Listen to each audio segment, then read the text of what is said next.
A szegedi Ecopark adott otthont annak a tábornak, amelyet a Megújuló Művészetek és Kézművesség elnevezésű program keretében rendeztek Szerbiából érkező és magyarországi fiatalok számára.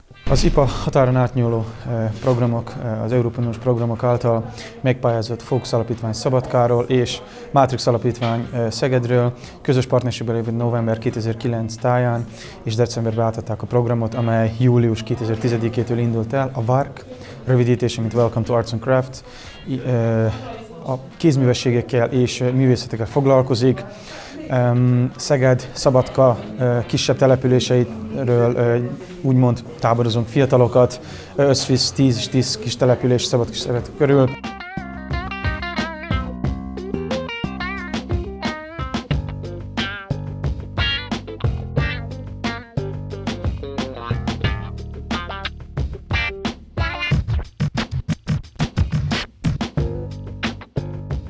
A projekt fő célja a fenntartható művészet és a kultúra helyi hatásainak erősítése, a kölcsönhatás megteremtése a szerbiai és magyarországi fiatalok kultúr- és oktatási szférája között.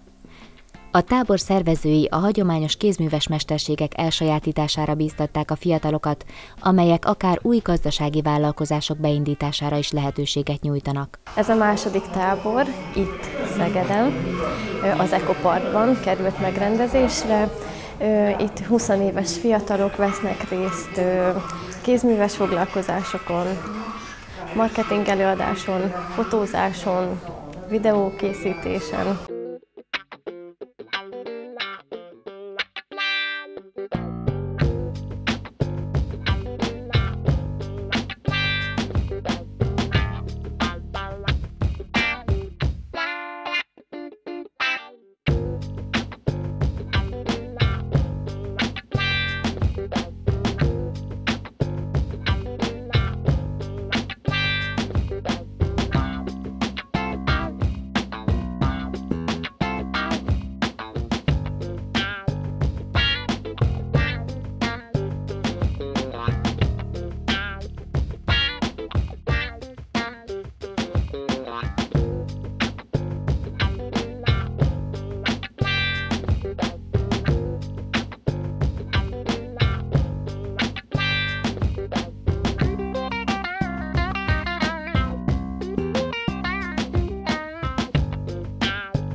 A program 4, illetve 5 nagy tevékenységből áll.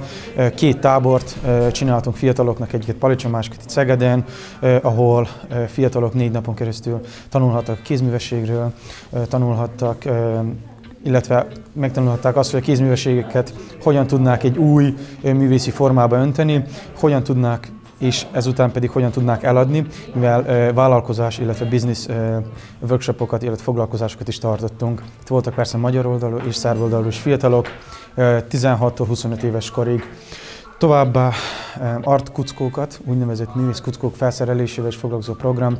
10-10 helyen biztosítunk számítógépeket és irodai kellékeket, úgyhogy fiatalok esetleg ott is tudnak majd találkozni, beszélgetni, illetve továbbvinni az ötleteiket, esetleges új egyesületeket, cégeket tudnak majd nyitni lehetőségeik szerint. Továbbá tehetségkutató fesztivállal is foglalkozik a program, ami azt jelenti, hogy két napos program napot fog eltölteni, összvisz 400 fiatal Szegeden és Szabadkán, ahol úgymond szórakozni, ismerkedni, tehetségkutatás, illetve tehetségeik felkutatásával fogunk foglalkozni. Majd a program végén egy roadshow, illetve egy kamionos látogatás fog bekövetkezni, ahol az fiatalok termékeit, produktumjait, illetve egyéb dolgait egy kamionra úgymond rápakoljuk, és ellátogatunk az 10, azaz 20 helyre, egy ilyen félnapos eseményre. Persze egy rövid filmet készítünk, a program végén is publikálunk is.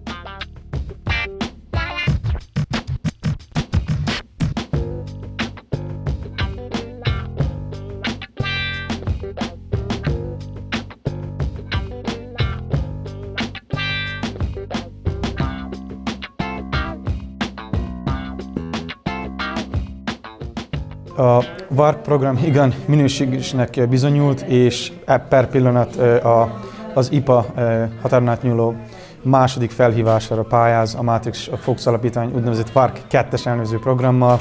Szeretnénk még inkább minőségesebbé, sokszínűbbé és érdekesebbé tenni ezt a programot, új fiatalokat beavatni, erősebb oktatás, komolyabb és magasabb szintű előadókat bevonni, illetve bátorítani és oktatni a fiatalokat, hogy igenis a művészetek és a hagyományőrzés nagyon fontos szemszöge mindennapjainknak.